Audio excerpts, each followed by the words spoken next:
Aéroport de Marseille, 26 décembre 1994. Depuis près de 54 heures, cet Airbus d'Air France est aux mains d'un groupe terroriste. À bord, la vie des 233 passagers et membres d'équipage dépend du bon vouloir des 4 pirates de l'air, membres du groupe islamiste armé en Algérie. Persuadé que l'objectif final est un attentat sur Paris, le gouvernement français lance les hommes du GIGN à l'assaut de l'appareil. Une intervention unique dans l'histoire est décidée au plus haut niveau de l'État. 7 ans avant la tragédie du 11 septembre 2001, voici l'histoire du vol Air France 89-69.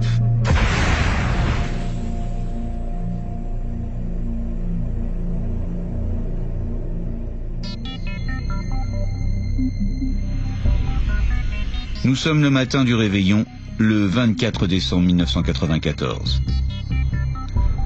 Le vol régulier d'Air France sur Alger s'apprête à atterrir. L'avion est un Airbus A300, un gros porteur moyen courrier piloté par un équipage de 3 hommes. Confirmé. En 1994, l'Algérie est la proie d'un terrorisme meurtrier. Et à chaque atterrissage, l'équipage est toujours un peu nerveux. Face à un éventuel tir de missile, un avion de ligne est terriblement vulnérable. Les vols sur Alger ne sont faits que par des volontaires parce qu'on connaît la menace terroriste, on en a tous conscience, on a accepté ce risque. En fait, Air France a demandé à l'État français, son actionnaire, le droit de suspendre les vols sur Alger.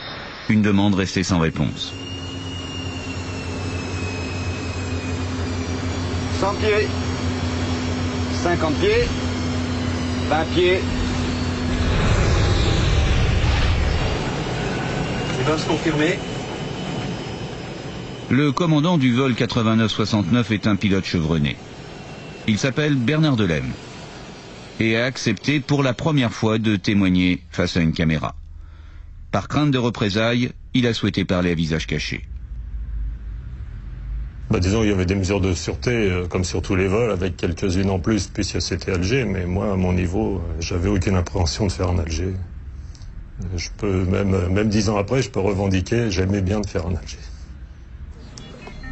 L'escale prévue est réduite au minimum. Juste le temps de nettoyer la cabine, de refaire les pleins et d'embarquer les passagers du vol retour. La plupart sont algériens ou français et s'échappent le temps des fêtes de la guerre civile qui ravage le pays depuis 3 ans. En 1992, pour contrer les islamistes vainqueurs des élections, les militaires ont pris le pouvoir.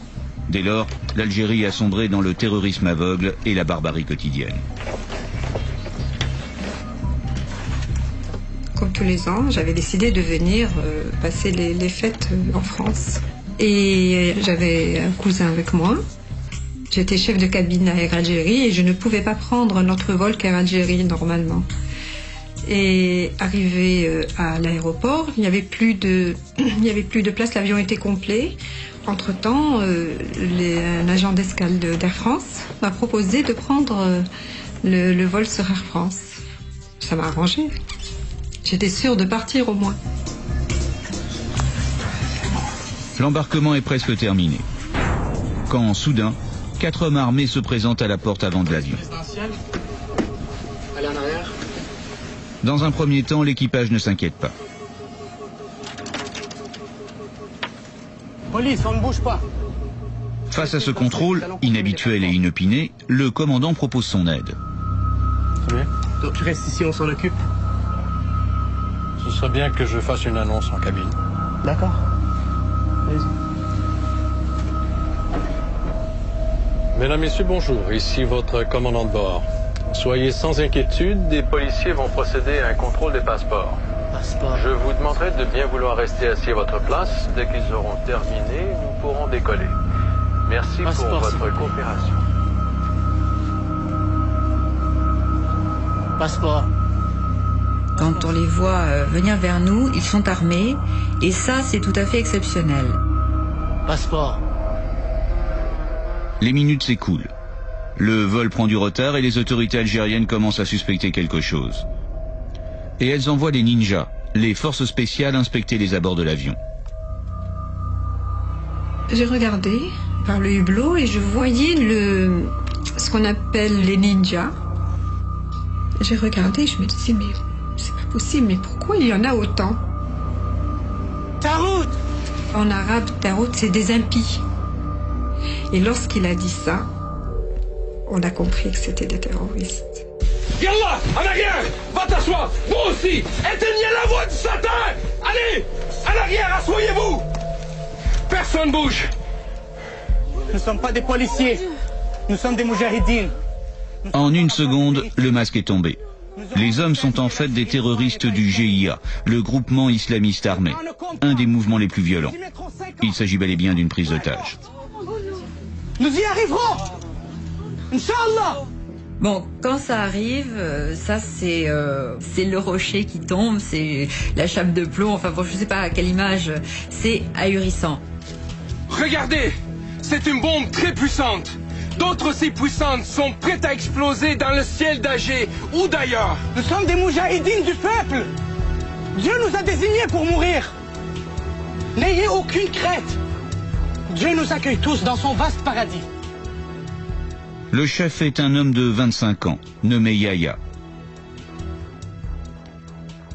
Dehors, les forces de sécurité algériennes prennent position, mais en l'état, elles sont condamnées à l'attente et à l'impuissance.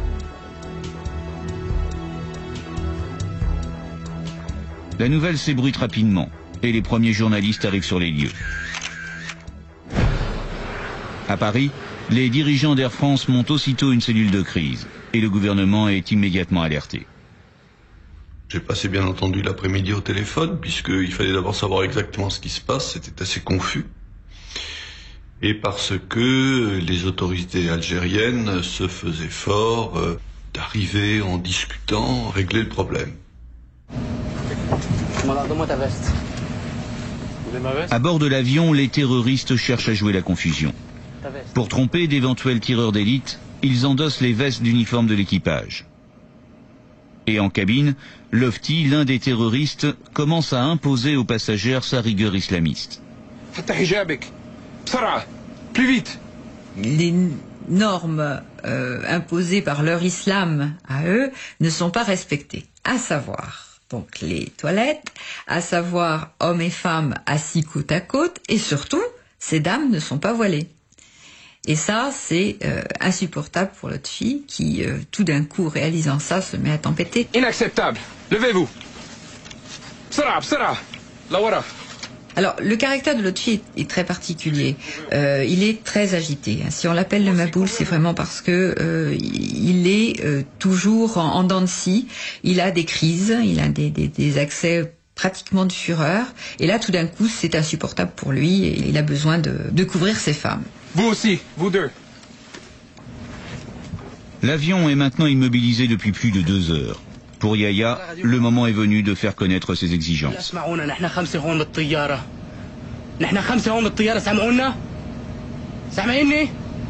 Qu'est-ce qui se passe, commandant? Ça marche pas, là, ils m'entendent pas? Il n'a rien entendu parce que vous parlez à deux en même temps. Il faut recommencer. Toi, dis-leur, dis-leur. Air France 8969. Qu'est-ce que vous voulez que je leur dise? Les terroristes exigent la libération des 2 chefs emprisonnés du Front islamique du salut. Ils veulent les embarquer à bord de l'avion et décoller pour Paris. Côté algérien, la réponse est catégorique, c'est non. Pas question de relâcher les responsables du fils. Quant à un décollage, il est pour l'instant matériellement impossible. Air France 8969. On nous demande de décoller pour Paris maintenant, mais on ne peut pas décoller tant que la passerelle avant est là où elle est. Pouvez-vous l'enlever le plus vite possible? Je répète, la tension monte rapidement. L'ivresse des premiers instants se dissipe. Non seulement la passerelle bloque l'avion, mais en plus, des voitures de police obstruent les voies d'accès à la piste. Acculés, les terroristes deviennent de plus en plus agressifs, violents. Je répète encore une fois. Pouvez-vous enlever la passerelle pour qu'on puisse... Vous allez voir comment on est sérieux, nous sommes des soldats de Dieu. Vous ne pourrez pas nous arrêter. Yahya veut qu'on le prenne au sérieux et décide d'envoyer un message extrêmement clair aux autorités algériennes. Lors du contrôle des passeports, un officier de la police algérienne s'était manifesté auprès de ses soi-disant collègues. Une erreur fatale. De ranger derrière moi, il y avait un policier. On vous rend votre passeport, monsieur. Vous pouvez nous aider? Il a demandé au policier de le suivre. Et le policier, c'est fou comme... je ne sais pas s'il savait, mais il était très hésitant. Il marchait, mais alors vraiment à reculons, parce qu'il ne savait pas ce qu'il allait lui arriver. Ouvrez la porte, s'il vous plaît. On va apporter notre message au gouvernement, hein. Allez.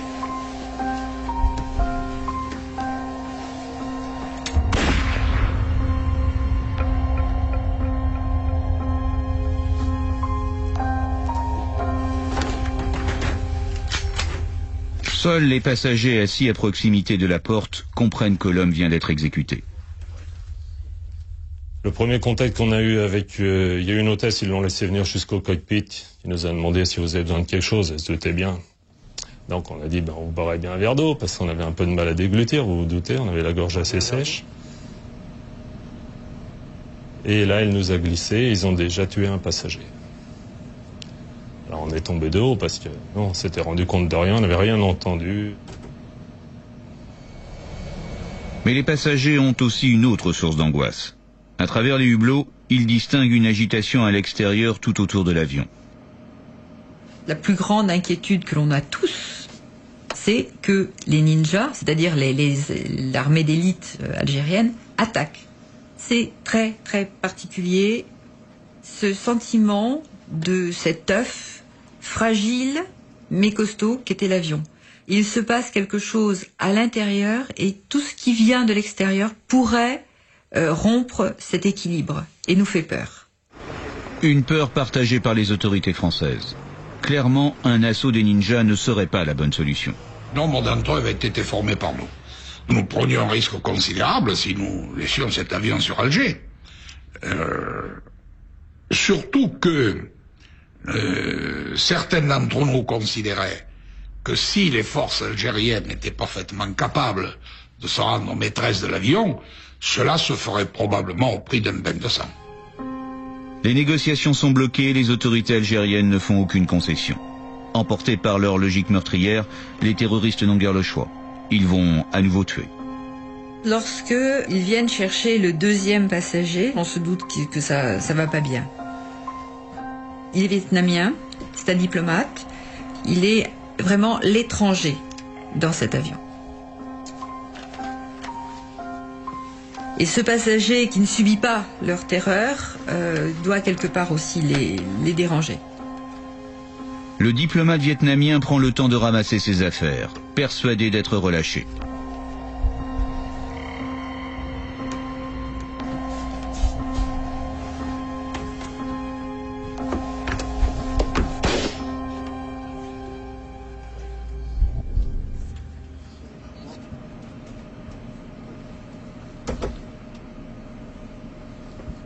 Elle est revenue avec une bouteille d'eau et des verres, elle nous a servi, elle nous a glissé, c'est pas un, c'est deux.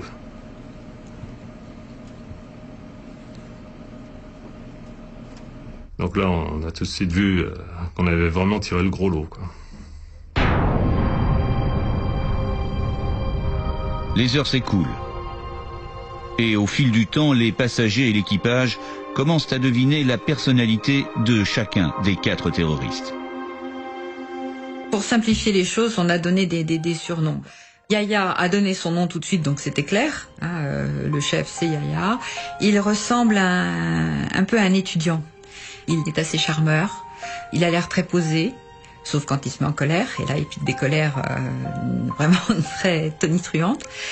Et l'autre fille, qui est le Maboul, celui qui fait respecter leurs lois, celui qui a des principes très durs, très intégriste.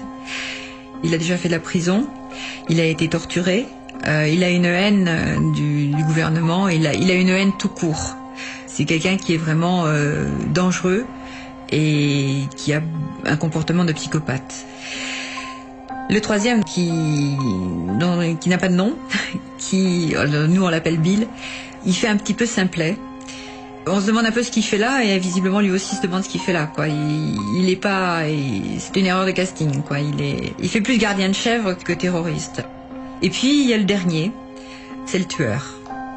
C'est celui qui tire et nettoie son arme, apparemment sans aucun sentiment, avec un détachement. On se demande s'il réalise bien ce qu'il fait. Un homme froid, glacial mais capable de gestes troublants, mêlant mysticisme et terreur. Le plus grand, celui qui tuait, venait régulièrement, quand nous nous croisions dans l'avion, il me prenait la nuque et il me faisait un baiser sur le front. Et par la suite, on m'a plus ou moins confirmé ce que j'imaginais. Des gens de confession musulmane m'ont dit qu'effectivement, on pouvait envisager que ce qu'il faisait, c'était comme un baiser de la mort. Oui. Vous voulez un verre d'eau ? Face au tueur, Christophe Morin, malgré sa peur, ne perd pas sa dignité. Est-ce que je pourrais vous demander quelque chose ? Quoi ?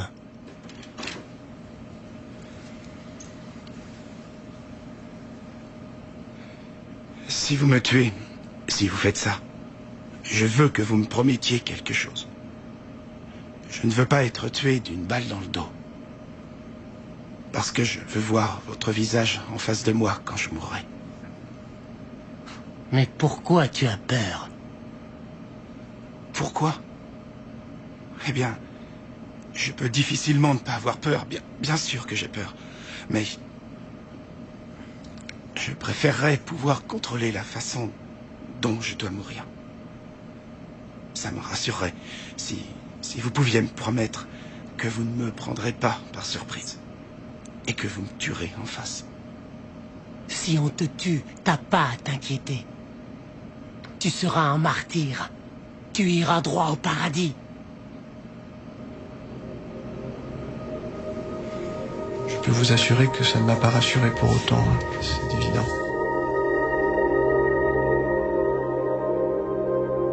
Depuis maintenant plus de 6 heures, la situation est totalement bloquée à Alger. À Paris, on s'impatiente. La France a proposé l'intervention du GIGN, mais l'Algérie a refusé.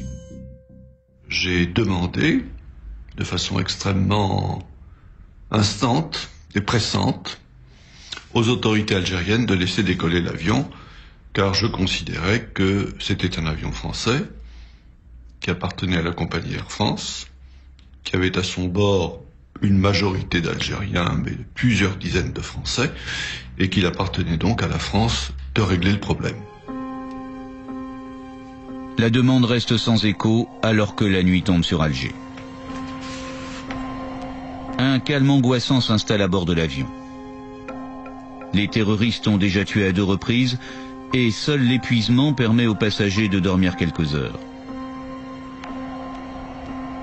L'équipage, lui, tente de créer des liens, de dédramatiser la situation. Explique-moi un peu comment ça marche. Ici, par exemple, il y a la PU. Le rôle d'un équipage dans ces conditions-là, c'est toujours de calmer le jeu, d'essayer de donner confiance, de faire durer aussi, parce que c'est très important. Au début d'une prise d'otage, c'est toujours assez violent. Il faut essayer de faire durer, de calmer, de montrer qui on est, savoir qui ils sont, etc. De se juger les uns les autres, enfin, et puis essayer de donner confiance. Ya, illah, illallah. Ça va jusqu'à la conversion de 2 hôtesses dont je fais partie. Je n'ai pas de non-respect vis-à-vis des gens qui croient. Simplement, j'ai pensé que puisque c'était une demande des terroristes et que ça pouvait aider, que ça pouvait les calmer, les satisfaire, ça ne me posait pas de problème moral.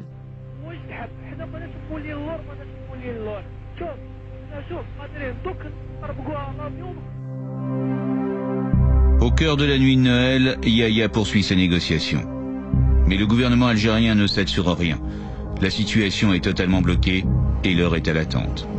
C'était quand même assez calme. Moi, j'ai fait un tour en cabine vers les 2 heures du matin.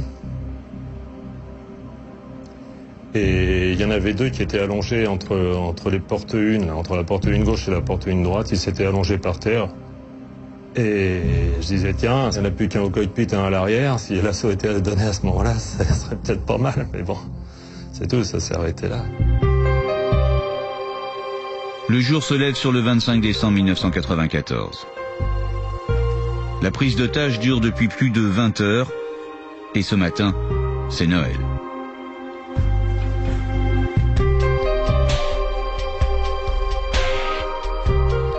Le geste était merveilleux.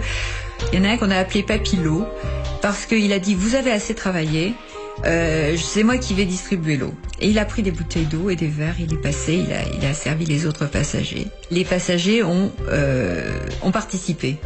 C'est pour dire que le fait de manger, le fait de retrouver des actions naturelles, crée tout de suite un climat beaucoup moins stressant, beaucoup moins dramatique que lorsqu'on est là simplement dans l'attente.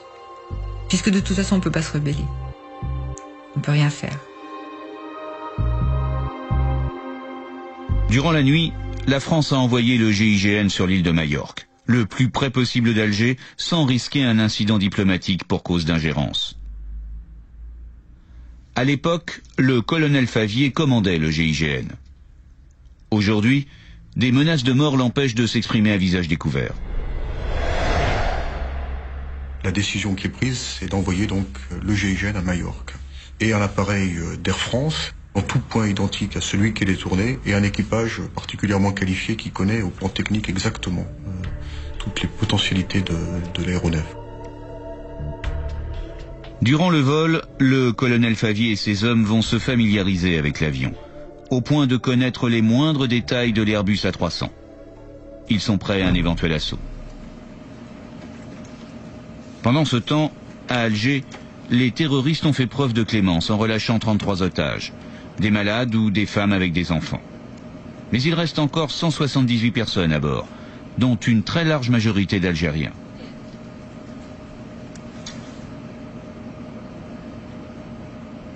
Je ne sais pas comment les terroristes ont organisé leur affaire. Est-ce que c'était vraiment très réfléchi? Bon, c'est vrai que si vous voulez s'en prendre un peu aux intérêts à la France, Air France, c'est un symbole. Mais peut-être ils ne s'attendaient pas à ce que dans un avion d'Air France, à Alger, il y ait autant de passagers algériens.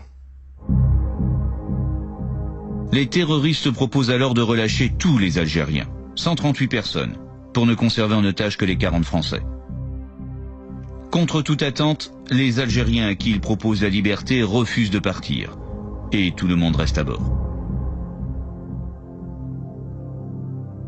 C'est vrai qu'à Alger, ils ont voulu libérer des passagers qui ont refusé de descendre. Et il me semble qu'il y en a un qui a dit « mais de toute façon, sinon on était descendu de l'avion, après ils auraient tué l'équipage, donc on a préféré rester ». Et je pense que ce monsieur, il était sincère. Ça s'explique pas, mais c'est la réalité. Le gouvernement algérien va changer de stratégie et tenter de jouer sur les sentiments. Les autorités établissent une communication radio avec la mère de Yahya, le chef du groupe. Mais l'effet obtenu n'est pas celui escompté. Je comprends que tu veux de mon bien. Maman, je t'aime. Je t'en supplie, ne tue pas ces gens. Mais j'aime Dieu plus que tout. La conversation plonge le terroriste dans une rage folle. Tu t'imagines, ils ont appelé ma mère? Ils ont appelé ma mère. Ma mère! Ils ont appelé ma mère! Il y a combien de putains de Français là dans la cabine? 2, je crois, un homme. Va chercher! Ah! Qu'est-ce qu'il pensait? Il était furieux. Il n'avait pas l'intention de revenir sur sa décision. De toutes les façons, même l'amour de sa mère, même sa mère ne pouvait rien. Jusqu'à présent, les terroristes n'ont fait aucune victime française. Mais cette fois, Yahya décide de changer de registre. 2 membres du personnel de l'ambassade de France sont présents à bord. Le chef des cuisines et une secrétaire. Ok, maintenant on en a marre. C'est notre ultimatum. Tu vas leur dire que s'ils ne nous laissent pas partir, je vais tuer un passager toutes les demi-heures. Vas-y, dis-leur! Je m'appelle Yannick Beignet, je travaille à l'ambassade. Et notre vie est menacée. Si vous ne faites rien, ils vont nous exécuter. Il faut absolument faire quelque chose. Et le plus rapidement possible. On n'en a rien à foutre de vous. Nous sommes les soldats de la miséricorde. Vous pouvez venir le ramasser. Dehors, on va le tuer, on va le jeter de la porte, hein. Donne-moi une balle de calibre 6. Il était terrorisé, Yannick. Yannick me regardait. Est-ce qu'il me suppliait de l'aider? Il s'est accroché à mon regard, en fait. Ce serait mieux si vous retournez à vous asseoir à votre place.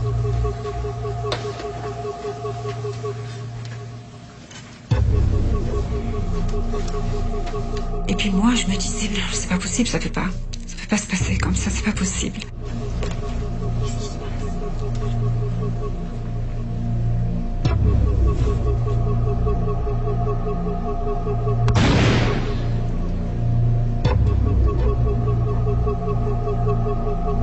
C'est l'alarme d'ouverture de la porte avant qui confirme à l'équipage l'exécution de la menace des terroristes. AF 8969.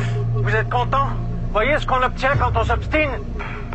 On a assisté à distance à l'exécution de cet homme.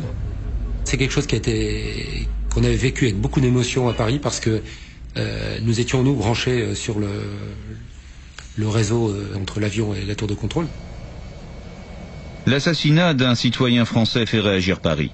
Cette fois, on ne peut plus attendre. Le Premier ministre français appelle le chef d'État algérien. Et je lui ai dit que je rendais le gouvernement algérien responsable de ce qui allait se passer. Et que je le ferai connaître à l'opinion internationale. Les menaces françaises ont raison de la détermination algérienne. Après 39 heures de terreur et la mort des 3 passagers, le 26 décembre à 1h25 du matin, l'Airbus d'Air France est enfin autorisé à décoller. Ça y est, on pouvait partir. Et ça a été, dans l'avion, une joie que vous ne pouvez absolument pas mesurer. Et vraiment cette impression que ça y est, on avait réussi, on avait tous réussi, et on allait être sauvés. On quittait Alger. Mais il y a un problème. Durant les 39 heures d'attente au sol, le commandant a laissé fonctionner le moteur auxiliaire qui fournit l'électricité et l'air conditionné. Or, ce moteur consomme plus d'1 tonne de carburant par jour. Résultat, l'Airbus n'a plus suffisamment d'autonomie pour rejoindre Paris. Il devra se poser à Marseille. Feu de navigation. Groupe de conditionnement d'air. La routine des procédures reprend le dessus. L'équipage déroule les checklists comme si de rien n'était. Lentement, l'avion traverse le terrain pour rejoindre le seuil de piste. Mais avant de s'aligner pour le décollage, le commandant arrête l'appareil. Décollage terminé. Il veut juste s'assurer d'une chose.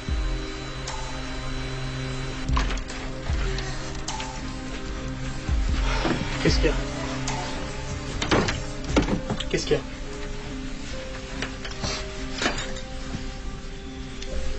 Depuis que la prise d'otage a eu lieu, j'ai suivi vos instructions. Vous voulez aller à Paris, faire votre déclaration? Je suis d'accord. Il faut me dire si l'avion va exploser entre Alger et Marseille. Commandant, pourquoi vous demandez si l'avion va sauter? Parce que je veux savoir. J'ai la responsabilité de mes passagers. Non, il n'y a rien à craindre pour vous, les passagers. On va à Marseille, comme vous avez dit, pour remplir l'avion d'essence, et on va à Paris. Je te donne ma parole de musulman, d'accord? D'accord. Allez, on y va.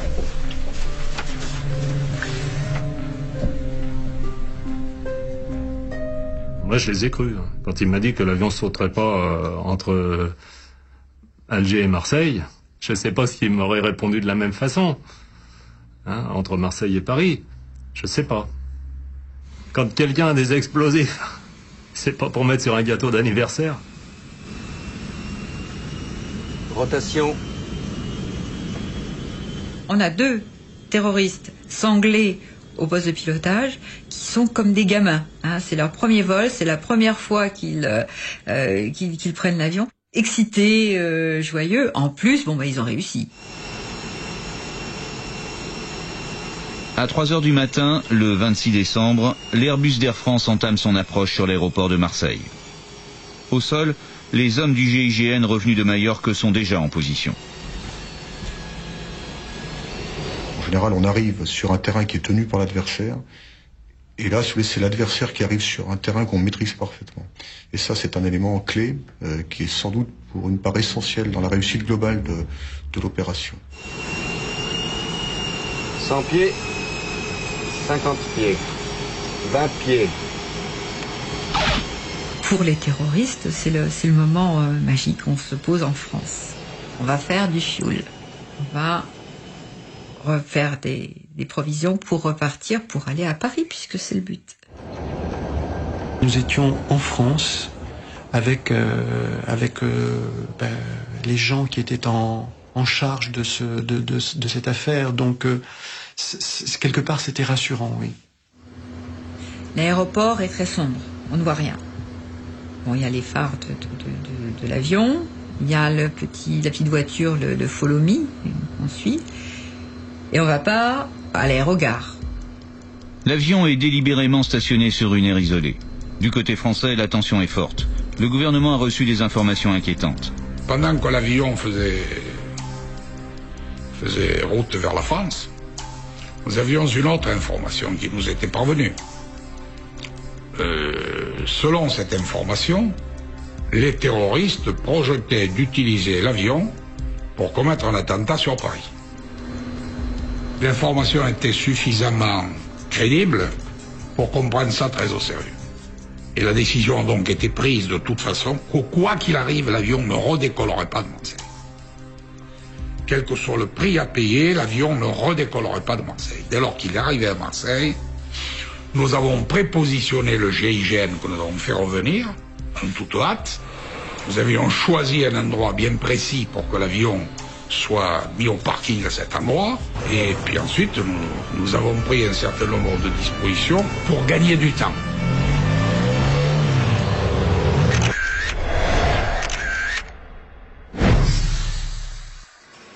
Le jour s'est levé sur Marseille. Le patron du GIGN, le colonel Favier, décide de jouer la montre. L'avion est détourné depuis maintenant 40 heures. Conciliant en apparence, les autorités font traîner les négociations et cherchent à affaiblir les terroristes qui ont peu dormi et peu mangé. Air France 8969, on a besoin d'un complément de carburant. 27 tonnes 27 tonnes. Les terroristes demandent le plein complet. 27 tonnes de carburant alors que 8 tonnes suffiraient pour rejoindre Paris. Cette demande confirme les autorités dans leurs inquiétudes. Yahya et ses hommes veulent bel et bien transformer l'Airbus en bombe volante. La guerre des nerfs se poursuit. Ils disent que ce n'est pas possible à cause de ce qui s'est passé à Alger. C'est écrit dans les journaux. Et les essentiels ont peur de venir jusqu'à l'avion. Dites-leur, on veut partir maintenant. On veut notre conférence de presse à Paris. AF 8969, ils disent qu'ils veulent partir pour Paris maintenant. Ils veulent faire une déclaration à la presse. Ils veulent une conférence de presse à Paris.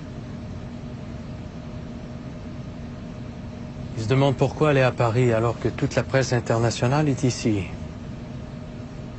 C'est pas la peine d'aller à Paris.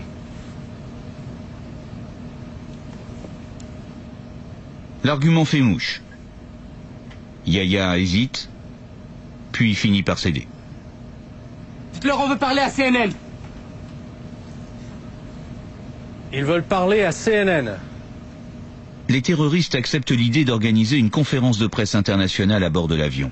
En fait, ils s'engouffrent dans le piège que leur tend le GIGN. Tactiquement, c'est important la conférence de presse, parce que ça nous a permis de décaler une partie des passagers vers l'arrière de l'avion.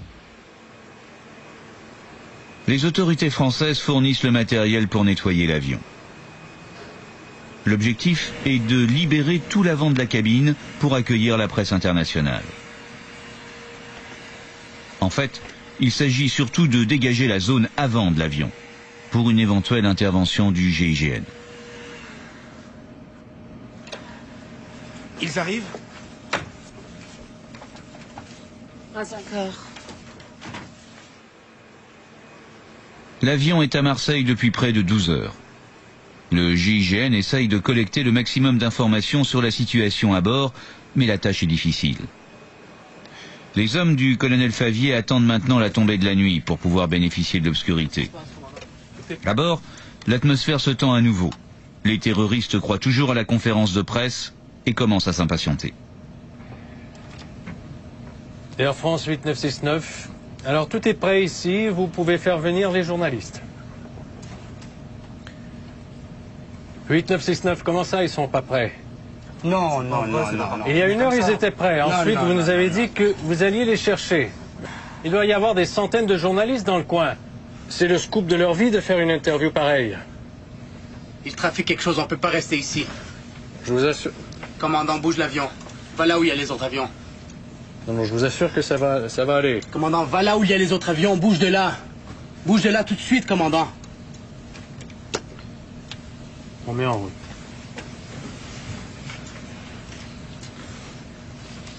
Cette fois-ci, c'est Yahya qui marque un point en semant le désordre dans les plans du GIGN.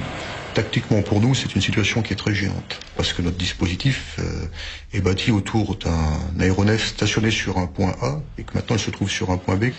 Donc il faut remanier de manière très rapide le dispositif. Les terroristes forcent le commandant de l'EM à stationner l'Airbus au pied de la tour de contrôle, juste devant le terminal passager. Dis-leur maintenant c'est terminé. C'est trop tard pour la conférence de presse. Elle aurait dû déjà avoir lieu. Dis-leur de remplir le carburant, ils ont jusqu'à 17h. À 5h on s'en va, on décolle. Tu leur dis, commandant. J'en ai marre là. Allez. Air France 8969. En catastrophe, les hommes du GIGN se repositionnent. Les tireurs d'élite s'installent sur le toit de l'aérogare. Le colonel Favier doit aussi rebâtir une nouvelle stratégie. Cette fois, il opte pour l'attaque éclair. Une charge de cavalerie réalisée avec des passerelles d'embarquement. 3 passerelles et 30 hommes. Le schéma tactique est le suivant, une pénétration par 2 portes arrière, avec 2 fois 11 hommes sur les portes arrière latérales droite et gauche, et une pénétration avec une équipe réduite de 8 hommes au niveau de la porte avant droite pour s'emparer du cockpit, tant on sait qu'il est vrai que le chef du commando est dans ce cockpit, et que notre intention est de couper le cockpit du reste de l'avion.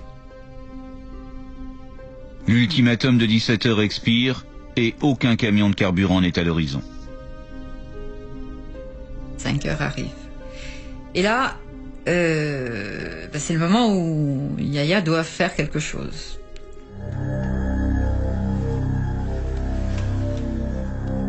Le chef du commando décide de choisir une nouvelle victime parmi ses otages.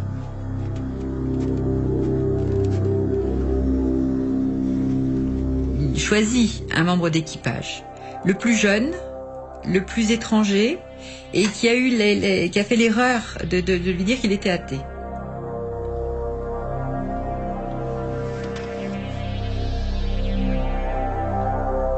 Je sais pas ce que je dois faire, mais j'ai pas le choix.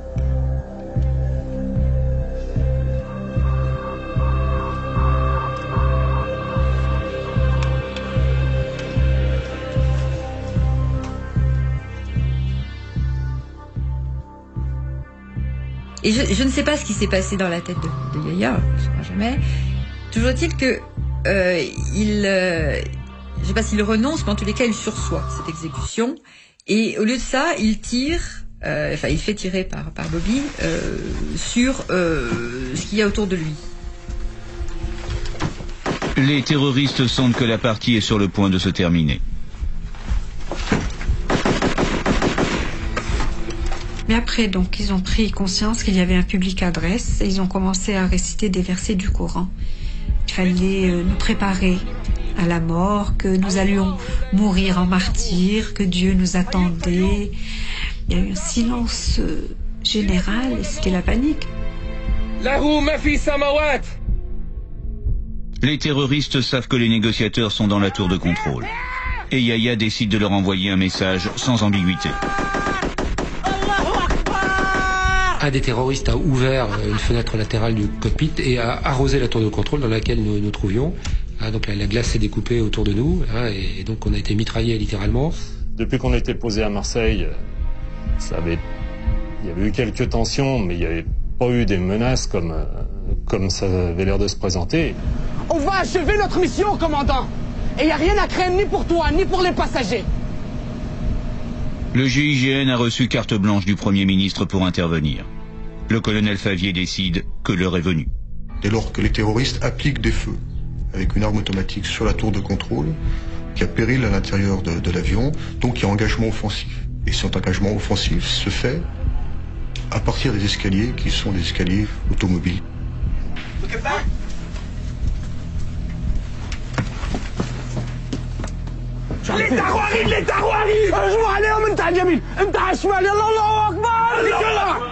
Et à ce moment-là, tout le monde a compris, eux comme nous, que c'était le début de l'assaut. L'assaut est lancé sous l'objectif des caméras de la toute jeune télévision LCI, qui réalise là son premier scoop. Donc nous sommes 8 sur cette passerelle avant-droite. La première passerelle aborde l'aéronef. Il y a un petit problème de réglage de hauteur parce qu'elle est à peine plus haute que la porte. En fait, la porte bute contre la partie supérieure de la passerelle. Une légère marche arrière, la porte s'ouvre, la passerelle aborde l'avion et le groupe rentre à l'intérieur. Et là, c'est l'apocalypse.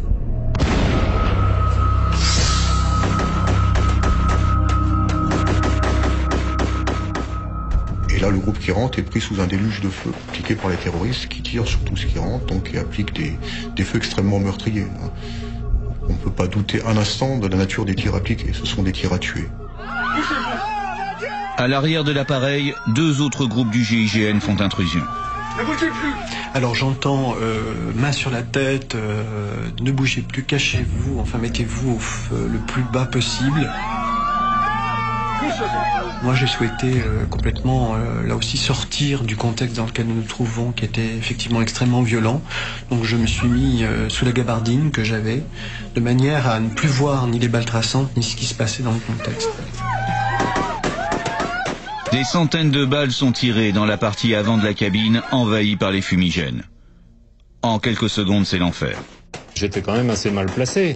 Donc à part me replier sur moi-même pour tenir le moins de place possible, on s'imagine, et on se met un peu en apnée, on s'imagine qu'on se durcit et on va arrêter les balles. Les tireurs d'élite embusqués sur le toit sont gênés par le copilote qui leur cache les terroristes réfugiés dans le poste de pilotage. Un problème qui va se régler tout seul.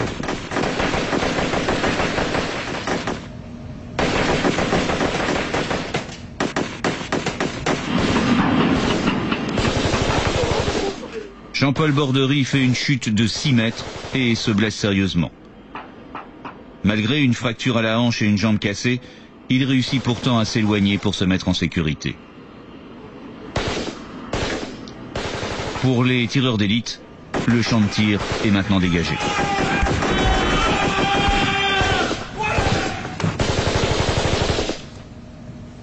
À l'arrière de la cabine, le GIGN a commencé l'évacuation des passagers. Mais certains sont coincés à bord.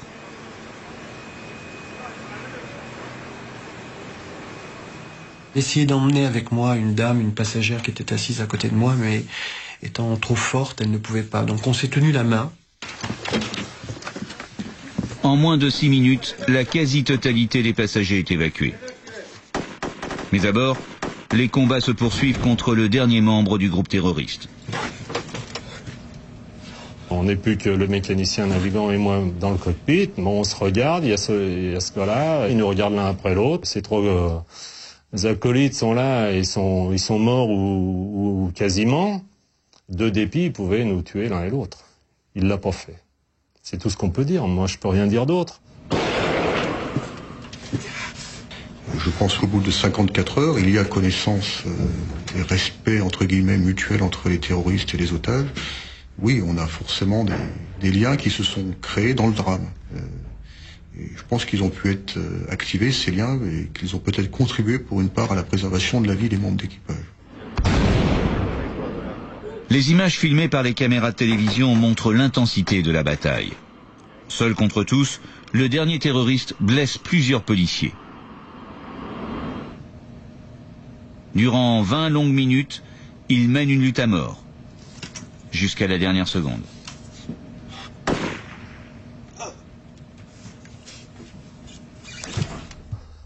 Bon, on se regarde avec le mécanicien. On savait très bien dans quelle situation on était. Tant que ça tirait, on savait bien qu'on risquait de mourir une fois que c'est fini, ou qu'on croit que c'est fini, et on dit ça y est, c'est bon, c'est terminé.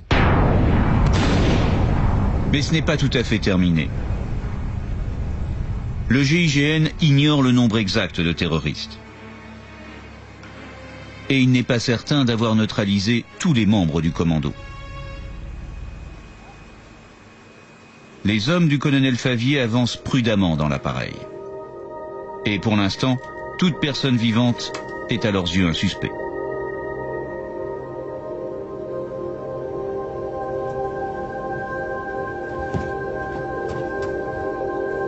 Les mains sur la tête.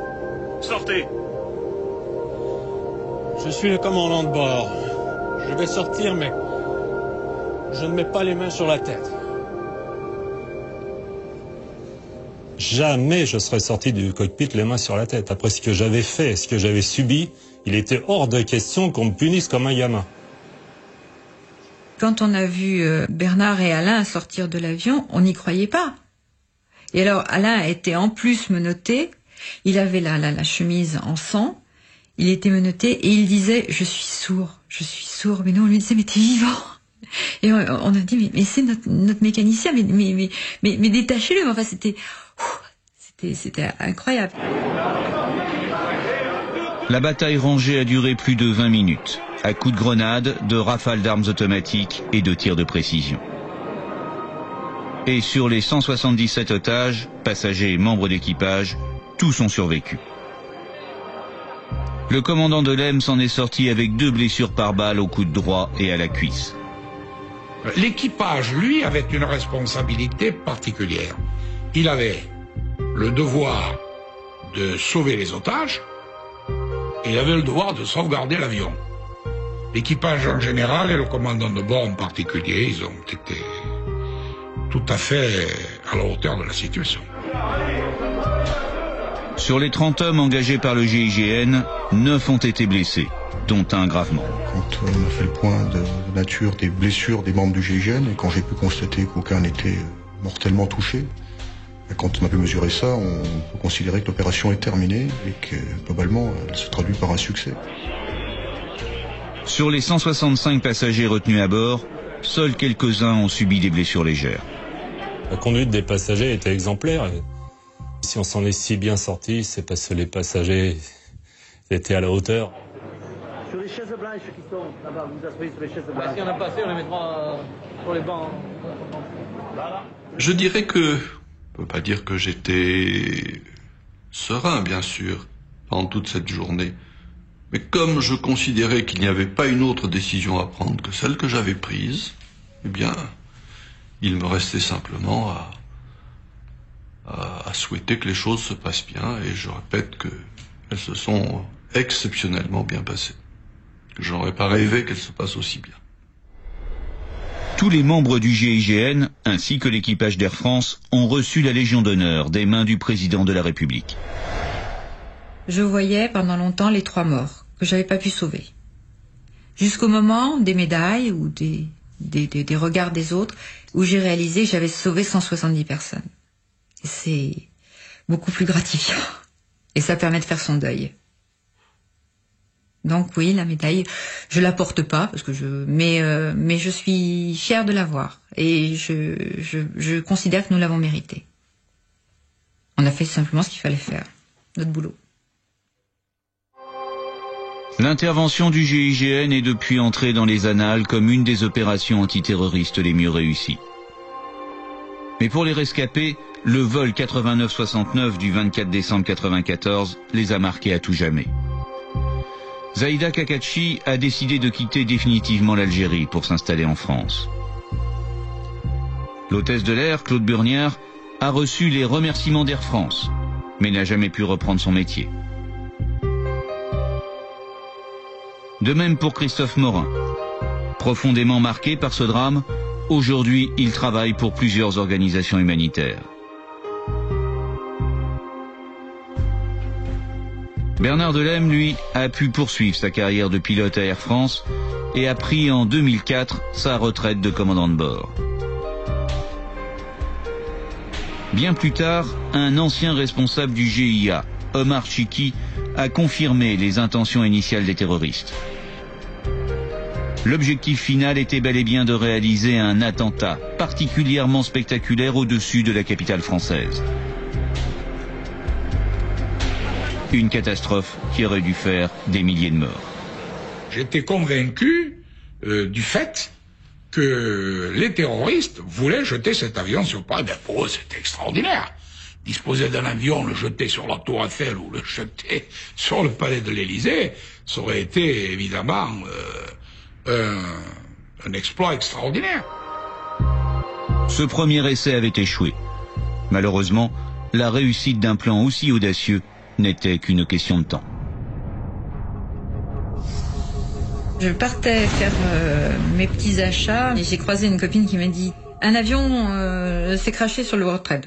Alors je suis rentrée et je suis restée 24 heures assise là, devant la télé, et je n'ai pas pu bouger, ni manger, ni rien.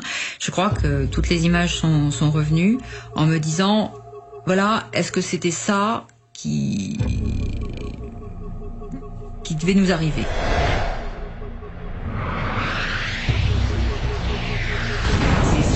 Le vertige de me dire on avait des apprentis terroristes, nous, des petits gars qui savaient pas très bien, et voilà, ils ont tiré toutes les bonnes leçons.